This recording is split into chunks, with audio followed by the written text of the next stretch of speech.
So the columns that you see here on the page, these are essentially a special kind of guide, but we can also create ruler guides. So to do that, I'll just grab my selection tool, and in any one of the rulers, I can just click and drag down to create ruler guides. I can also do it on the vertical axis. And once I create one of these guides and have it selected, I can always come up here to the control panel and change its value. For example, if I want this guide at exactly 4 inches, I just type in 4IN for inches and hit return, and you can see that that guide drops in exactly the right place. Now another way to create guides is just to use your cursor, move it to the correct position inside the ruler, and just give it a double click. That way you can drop a ruler at the right location and you don't have to worry about dragging it down and getting it into position. And you can see that I can do that over and over again. I can really go nuts here. Now you can see that I've created several guides, but they don't have a lot of precision to them. The way I normally create guides is I go up to the Layout menu and choose the Create Guides command. This will allow us to do this in a little bit more systematic, mathematical way. Now here in the Create Guides dialog, the first thing we'll do is we'll enable Preview because we want to see what we're doing as we work. And I might also move this window over to the right-hand side here a little bit so we can see more of the document. Now, we're going to remove the existing ruler guides because I kind of got a little crazy there, so I'll blow all of those away and start from scratch.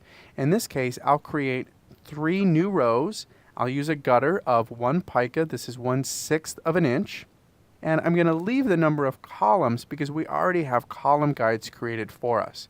Remember that you do have the option to fit the guides either to the margins, this boundary right here, or to the page, that is the black line, the trim line around the edge of the document. The choice is up to you depending on the layout and how it will be printed. So 3 new rows, no new columns, removing the existing ruler guides. I'll click OK. So now I have a very systematic method of creating very structured guides and columns. Now that I've created these guides, there are a few commands in the View menu that you'll want to be aware of. All the way down here at the bottom, under Grids and Guides, we have a couple commands, specifically hide guides. If they're kind of getting in the way, if you have a lot of guides, things are feeling cluttered, you can always hide them.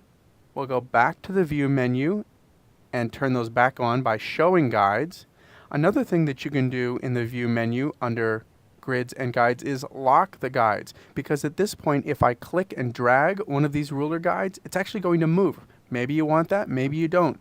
To avoid inadvertently moving those guides, I'll press Ctrl-Z or Command-Z on the Mac to undo. Go to the View menu, choose Grids and Guides, and I'll lock the guides. Now, no matter how many times I click, I cannot move them until I unlock them again. The other command to note here in the Grids and Guides menu is Snap to Guides. I normally leave that on. It's on by default. And here's what Snap to Guides makes available to you. Let's click the Rectangle Frame tool. And over in the Swatches panel, we'll select a color just so you can see what's happening here. Now I'm going to click and drag in this middle section. And you can see that as I hover my cursor close to those column guides, the shape actually snaps to those edges. If I didn't have that feature on, I could have a frame that was almost to the edge, but not quite. It would look a little sloppy. So by enabling Snap to Guides, it ensures that I'm actually using the guides and grids that I've set up. I'll go ahead and make sure again that that swatch is selected for the fill there, and now you can see how it's filling up that quadrant in the center there of the document.